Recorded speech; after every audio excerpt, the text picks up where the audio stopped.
Good night, Daddy. Boys don't kiss. Really? Oh, that's one of the rules. I thought maybe that was the case, but damn, now I gotta get out of here with some dignity intact. Hard to do when you're a skinny 5-year-old kid standing in front of the whole family in dingy, loose-fitting underwear, lips puckered and head magnanimously raised to kiss your father. Beer breath, stubble, and all. Uh-oh. Penis is shriveling. Blush is rushing to the front, and tears are marshaling. Traitors. Well, what did you expect, you simp? Giving your mother a kiss goodnight, while excessive, may be tolerated. But your father? Please. What family do you think you're living with? Well, what now? Sound the retreat, you idiot. Scramble through the enemy lines, derision exploding on all sides. Faster. Dive into the foxhole of a bed. Bury yourself in the frayed flannel blanket and pancake flat pillow. And if you're going to live with the Iron Man, learn the rules. Boys don't kiss. They don't kiss, and they surely don't cry. To be fair, I don't think there was derision. Why I had decided to give my father a kiss that night, I don't know. Alien possession? A suggestion from some daft and do-gooding teacher? An admixture of love, hate, admiration, and fear? A few years later, maybe I'm 8, my father has recently proudly purchased a new white Formica kitchen table with matching plastic-covered chairs with a flower print. I am making popcorn. The pot holder is not well placed. Hot! I set the pan on the chair. Uh-oh. I next see some child from a distant vantage point being lifted and pinned by the neck against the wall. The Iron Man's face jutted in rage. Yup, stubble and beer breath, his other hand poised to strike. Okay, second rule. If you want to survive, don't fuck with the Iron Man or his stuff.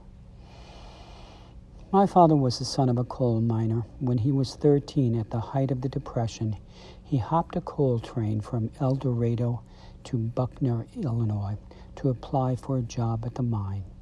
He was turned away despite his protestation that he was 16. On the ride back home, he jettisoned a load of coal for his family, jumped off, got the wheelbarrow, hauled the coal home, and hopped the next train out of town intent on finding work. He picked nuts in Michigan and parked cars at a speakeasy in upstate New York.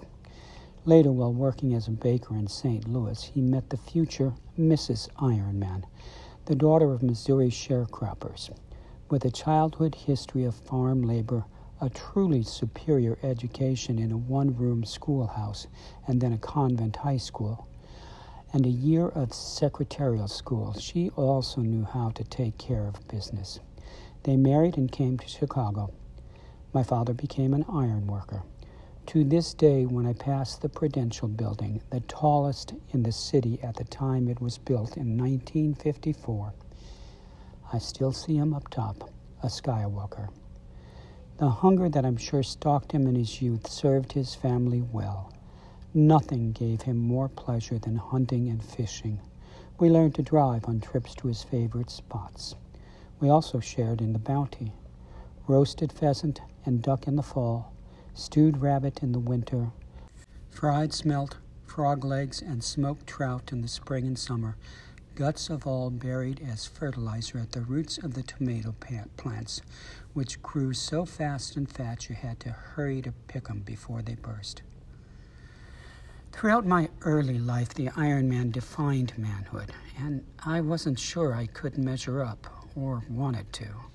Not the Gary Cooper type of manhood, but the get up at 5:30 every morning, 6 days a week, to begin a day of physical labor because there are kids. 1, 2, 3, 4, 5, 6, 7, 8, 9, 10, 11, 12, 13 kids to clothe, feed, send to Catholic school, keep out of trouble, and strongly encourage to go to college. Rule number 3, work and take care of your family. Oh, and keep the drinking under control enough to get up every day and do it again and again for 50 years. And try to control your temper.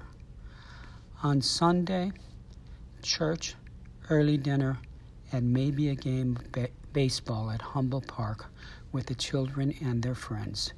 2 teams easily mustered.